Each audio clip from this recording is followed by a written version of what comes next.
me kõik üritame tervislikult toituda, kuid samuti on väga oluline juurde võtta ka toidulisandeid.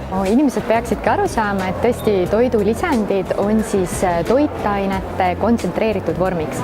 Et toidulisandis ongi oluliselt kõrgem siis toitainesisaldus, mida me küll igapäevaselt tarvitame, ütleme toiduga sööme, siis toidulisand ongi see, mis annab meile veel juurde.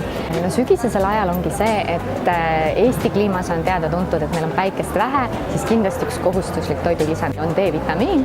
See on väga paljudel inimestel ikkagi väga madalal tasemel ja selline, ütleme, taseme tõstmiseks D-vitamiin 4000 ühikut, mis on siis 100 mikrogrammi, tuleks kindlasti 3-4 kuu jooksul võtta ja seejärel väga oluline, et siis taset säilitatakse ja edasi näiteks minnakse 25 mikrogrammiga.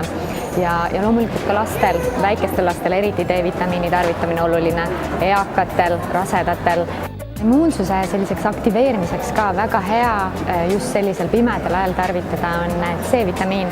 Et lambertsil on näiteks pikendatud vabanemisega C-vitamiin, et see on oluline just see, et C-vitamiin jõuaks siis kõik ära imenduda ja inimene saaks siis vajaliku koguse kätte ja tegelikult juba võib tarvitada täiesti viiruste perioodil kuni 3 grammi isegi päevas.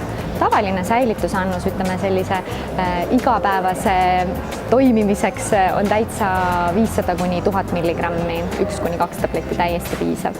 Et meil Lambertsis töötavad ka kõik oma eriala spetsialistid ja me kindlasti alati enne nõustame tervisemure puhul ja täpselt samamoodi ka siis toidulisandi valiku puhul.